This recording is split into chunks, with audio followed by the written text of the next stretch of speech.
Hello everyone, welcome back to my channel. I hope তোমরা সবাই ভালো আছো। তো আমি একটা নতুন ভিডিও নিয়ে চলে এসেছি।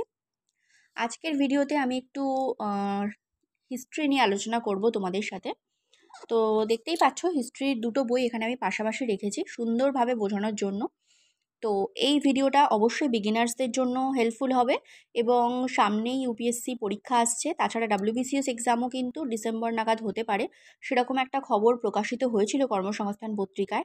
তো সেহেতু তোমরা নিশ্চয়ই হিস্ট্রি জানো যে হিস্ট্রিতে ভালো ফল করা মানেই হচ্ছে ডাব্লিউবিসিএসে কিন্তু অনেকটা সাফল্যের দিকে এগিয়ে যাওয়া। তো সেই জন্যই হিস্ট্রি নিয়ে আমি আজকে বুক লিস্ট নিয়ে চলে এসেছি। আমি বুক লিস্টের ভিডিও দিয়েছিলাম এবং আগের দিনের ভিডিওতে আমি বলেছিলাম পরপর তোমাদের বুক লিস্টগুলো নিয়ে আলোচনা করব এবং বইগুলো সম্পর্কে আলোচনা করব। তো ফার্স্টেই বলি, এটা হচ্ছে অ্যানসিয়েন্ট অ্যান্ড মিডেভেল ইন্ডিয়া আর পুনাম দালাল দাইয়া বই, আর এটা হচ্ছে মডার্ন ইন্ডিয়া। তোমরা নিশ্চয়ই জানো যে হিস্ট্রিকে আমরা তিনটে পার্টে ভাগ করে থাকি, অ্যানসিয়েন্ট অ্যান্ড মিডেভেল, মডার্ন ইন্ডিয়া আর হচ্ছে ইন্ডিয়ান ফ্রিডম স্ট্রাগল। অর্থাৎ যদি আমি একটু দেখাতে পারি তোমাদের বুঝতে সুবিধা হবে, 1947 টুয়ার্ডস ফ্রিডম অ্যান্ড পার্টিশন, তারপরে অর্থাৎ স্বাধীনতার পরে পোস্ট ওয়ার ন্যাশন যে সিনেরিও, তো তারপর থেকেই তোমার হচ্ছে আমাদের দেশ স্বাধীন হওয়ার পর থেকে মোটামুটি ইন্ডিপেন্ডেন্স অ্যান্ড আফটার, এই যে ইউনিট 10 এই বইটাতে ইন্ডিপেন্ডেন্স অ্যান্ড আফটার, এরপর থেকে ইন্ডিয়ান ফ্রিডম স্ট্রাগলের টোটাল আর একটা পার্ট চলে আসে, যেটা ইউপিএসসির জন্য ভীষণ ইম্পর্টেন্ট এবং ইউপিএসসি তো আছেই, তাছাড়া কিন্তু বিসিএসের জন্য হেল্পফুল হবে। তো আজকে আমি এই দুটো বই নিয়ে আলোচনা করব। এই বই ছাড়াও কিন্তু মার্কেটে তোমরা আরও অনেক বই পাবে যেগুলো হচ্ছে হিস্ট্রির জন্য ইম্পর্টেন্ট। তো অনেকেই কৃষ্ণা রেড্ডির বই ফলো করে, তো সেটা তাদের ব্যাপার। বাট আমি এই বই দুটো নিজস্ব ফলো করি এবং এই বই দুটোই আমি স্টুডেন্টদেরকেও পড়তে বলি। তার কারণ হচ্ছে খুব সহজ সাবলীল ভাষায় অ্যানসিয়েন্ট অ্যান্ড মিডেভেল ইন্ডিয়ার বইটি পুনাম দালাল দাইয়া, এটা সেকেন্ড এডিশনের নতুন বই। তো খুব সুন্দর করে লেখা আছে এবং তোমাদের পড়তে এবং আশা করি মানে বুঝতে খুব সুবিধা হবে। এবং সবথেকে বড় কথা, যখন বইগুলো পড়বে তখন যে ছবিগুলো দেখতে পাচ্ছ, যে ফিগারগুলো চিত্র করে দেওয়া আছে, এতে তোমার অ্যাটলিস্ট বুঝতে খুব সুবিধা হবে। ঠিক আছে, সুন্দর করে দেওয়া আছে, তো বুঝতে খুব সুবিধা হবে। তো যাই হোক, সেই জন্য আমি এই বইটা রেফার করি যে এই বইটা পড়ো। আর এই বইটা যেটা দেখতে পাচ্ছ মডার্ন ইন্ডিয়া, তো মডার্ন ইন্ডিয়ার স্পেকট্রাম, এই বইটা কিন্তু ভীষণ একটা ভালো বই। ইউপিএসসির জন্য বলতে পারো অনেকেই এই বইটাকে প্রেফার করে, কারণ এই বইটা আর কি খুব সহজ ভাষায়, যেরকম আমি ওটা বললাম সেরকমভাবেই লেখা আছে এবং এর মধ্যে কিন্তু সবকটা চ্যাপ্টার ইম্পর্টেন্ট না, আমি ইম্পর্টেন্ট বলে লিখে রেখেছি, সেইগুলোই কিন্তু খুব ভালো করে পড়তে হয়।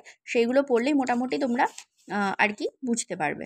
তো যারাই ডাব্লিউবিসিএস আর ইউপিএসসি যে পরীক্ষার জন্য প্রিপারেশান নাও না কেন, তোমাদের ফার্স্ট যে কাজটা হবে সিলেবাস অনুযায়ী আগে সিলেবাসটা খুব ভালো করে দেখা, দেন বুক লিস্টটা ভালো করে দেখা এবং তারপরে যে কোনো একটা করে বই চুজ করা, প্রত্যেক সাবজেক্ট পিছু দুটো অথবা তিনটে সোর্স থেকে পড়লে কিন্তু অসুবিধা হয়। তুমি কোনটা পড়বে কোনটা বাদ দেবে সেটা একটা খুব সমস্যার বিষয়। তো আমি বলবো যে কোনো একটা সোর্স আগে দেখো, দেখার পরে সেই বইটাকে কমপ্লিট করার পরে তুমি যখন অন্য বইতে যাবে দেখবে একই রকম কিছুই লেখা আছে, আলাদা কিছু কিন্তু লেখা নেই। ঠিক আছে, তো এটা হচ্ছে ব্যাপার।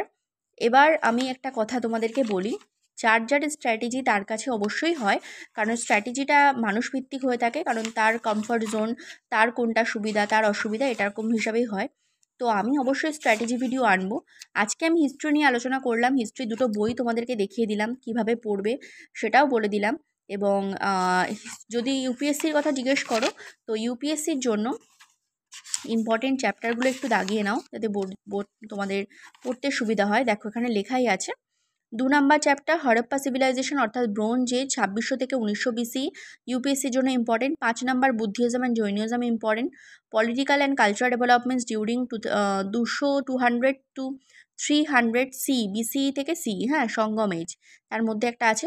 আচ্ছা, দ্য দিল্লি সুলতানেট ইম্পর্টেন্ট ইউপিএসসির জন্য। Provincial kingdoms of medieval India important, Mughals ইউপিএসসির জন্য। Bhakti and other important religious movements ইউপিএসসির জন্য ইম্পর্টেন্ট। তো এগুলো কিন্তু ইউপিএসসির জন্য ইম্পর্টেন্ট। এই বইটার থেকে প্রত্যেকটা বইয়ের থেকে কিন্তু সবকটা চ্যাপ্টার পড়তে হয় না, কিছু নির্দিষ্ট চ্যাপ্টার থাকে সেগুলোই পড়তে হয়। তো এটা হচ্ছে আমি বলে দিলাম এই কন্টেন্টস থেকে। তো এগুলোই ইম্পর্টেন্ট চ্যাপ্টার। সামনে যেহেতু ইউপিএসসি পরীক্ষা আছে, তো অনেকেই আছে ইউপিএসসির প্রিপারেশান নিচ্ছ, তাদের হয়তো পুরো বইটা এখন রিভিশন করার সত্যি সবার সময় থাকে না, এবং রিভিশন করাই সো ইম্পসিবল, কারণ এখন রিভিশন করতে বসলে এতগুলো বই অসম্ভব ব্যাপার। পলিটির মতো লক্ষ্মীকান্তের বই যদি তুমি এখন রিভিশন করতে বসো, সেটা সম্ভব না, কারণ 15 দিন থেকে 20 দিন লাগে বইটা পুরো শেষ করতে, তো শুধু নোবেল রিডিং করতে। তারপরে যদি আমি রিভিশন করতে বসি আরও 20 দিন চলে যাবে, তো 20 দিন তো আর হাতেই নেই। তো যাই হোক, আমি এখন এটাই বলবো, প্রিভিয়াস ইয়ার যে কোশ্চেন আছে সেগুলো দেখো, এবং তার সাথে মিলিয়ে প্রিভিয়াস ইয়ার কোশ্চেন খুব ভালো করে প্র্যাকটিস করো। তার সাথে সিস্যাট তো অবশ্যই প্র্যাকটিস করবে, এবং তার সাথে বইগুলোর স্ট্যাটিক পোর্শনগুলো ভালো করে কভার করো। তো এই ছিল আজকের ভিডিওতে। আমি নেক্সট দিন অন্য ভিডিও নিয়ে আলোচনা করব। নেক্সট দিন environment, geography, science and technology প্রত্যেকটা আলাদা আলাদা বই আমি তোমাদের কাছে দেখাবো, এবং বলবো তার মধ্যে ইম্পর্টেন্ট চ্যাপ্টার কোনগুলো অবশ্যই। তো তোমরা ভালো করে পড়তে থাকো, এবং যদি কোনো অসুবিধা হয় অবশ্যই আমাকে মেসেজ করতে পারো। অন্য কোনো রিকোয়েস্টের টপিক থাকলে আমি চেষ্টা করব সেই অনুযায়ী দেওয়ার। তো এখনকার মতো ভিডিওটা এই পর্যন্তই। দেখা হচ্ছে নেক্সট ভিডিওতে। ততক্ষণ বিষয় ভালো থেকো, সুস্থ থেকো, সাবধানে থেকো। Thank you.